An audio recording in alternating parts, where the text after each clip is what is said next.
What's up, guys? I'm Zach, that guy that reviews music albums, and I'm here today with my second re-review of my top 10 countdown, After Laughter by Paramore. If you guys remember, I initially gave this album a 7.5 out of 10 when the album dropped earlier this year. Since then, it has only grown on me, and when I mean the album grew on me, I mean every song on this album is better than I initially gave it credit for. This album made me go back and listen through Paramore's discography, and it really just opened my eyes to the incredible talent this band has. But I would say out of all of their albums, After Laughter has got to be my favorite, and it was my second favorite album of the year. I've been listening to it very consistently all year long. I mean, I picked it up on vinyl, I even got a shirt with the album aesthetic on it. So today I'm just going to go through and tell you all the great things about this album, but for real, if you haven't listened to this thing for some reason, please do yourself a favor and listen to it. The album kicks off with the lead single, Hard Times. The song is every bit as catchy as the day it dropped, and it has been stuck in my head all year long, and I absolutely love it. The song has an 80s disco, pop, rock, maybe even tropical vibe, and it's literally one of the strongest songs of the year, maybe even my favorite. But this album just has so many great cuts, it's difficult for me to say this is my favorite, but I will say this one definitely has the most mass appeal. It leads into the second song, Rose Colored Boy, which carries a similar vibe that we see throughout this album, but brings some gang vocals into the intro and the chorus of the song. Hayley Williams really shines as a vocalist throughout this entire record, but I would say this is one of my favorites. It also has some of the greatest lyrics on the album about how being sad is okay and basically telling everyone you don't have to be happy all the time. Told You So is another song that I love from a vocal perspective. It was the second song released from the album, and I believe the last one as well. It has a lot more cool guitar work on this song than some of the other ones as well, and is another huge favorite of mine. Forgiveness is a slower cut that has the laid-back synth-pop vibe. It very much reminds me of I'll Make It Up to You by Imagine Dragons, and about the same time that song started growing on me was when this song started growing on me as well. The chorus is a catchy little tune, and it has some nice backing vocals in there as well. Some of the lyrics on this song have some great imagery as well, especially on the second verse. Fake Happy is one of my favorite songs just because the lyrics are so relatable for I think everybody.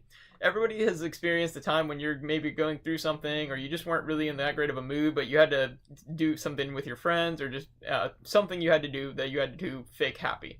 It also helps that this is an incredibly catchy song as well. It opens with a more acoustic laid-back part, but then the bouncing synth line comes in and it becomes a real bop. It's another great example of contrasting lyrics with the music. 26 is a beautiful acoustic ballad, and it's basically Hayley singing to her younger self. It's a very personal and a very emotional song, and it's one that I really didn't give the credit it deserved when I reviewed this album the first time.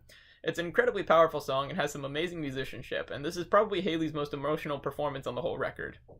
Pool is a song about a toxic relationship that Hayley just can't seem to get out of. No matter how hurt she gets, she dives back in. It's another very catchy song, and I really like the metaphor she uses throughout the song. It has some great lines on it, and it also is a very soothing tune. Grudge is a very bouncy song, for lack of a better word. It's got a similar theme to Forgiveness, but just talking about a past broken friendship or relationship.